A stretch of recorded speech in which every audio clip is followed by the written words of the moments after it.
কি আম্মা কান্দছো কি লিগা? বাবা রে তোর কথা করে বাবা শুনছিলাম না রে। বাবা যে কু গঠন গড়াইছে বাজান কেরে শুনলাম না রে। তুমি খুলাসা করে কও বাবা শরীফে আবার কিলো শরীফে ঘটনা ঘটাইছে বাবা। শরীফে বলে 3-4 বন্ধু বান্ধব লইয়া অবৈধ জিনিস লইয়া পুলিশের কাছে ধরা হয়েছে। আম্মা তুমি কও কি শরীফে অবৈধ জিনিস লয়ে পুলিশের কাছে ধরা হইছে? পুলিশের কাছে বুঝি ধরা হয়েছে। আমি তোমারে আগেই কইছিলাম যে তুমি পুত্রের সামনে তোরা মনে করছো আমি কোনো কিছু কইলে তোমার কলজার মধ্যে তোমার কি পাল লাগে? তোর কথা শুনছি না বাবা। কোন রাস্তার মধ্যে চলাফেরা করছে বাজান তোর কথা শুনছি না। আমার জীবনে আমি চিনছি না।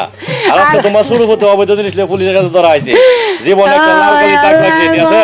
এই কালি হের জীবন থেকে আর কোনোদিন মুক্ত হতো না। আগে যদি বাবা জানতাম রে তোর কথা যদি বাজান শুনতাম তার ভূত আগের থেকে যদি ভূতের শাসন করতাম তার আজ যা ভূতে এই ভাতে যাইতারে না। আমার ইচ্ছে তো মাটি ফাড়ুক আমি মাটির ভিতরে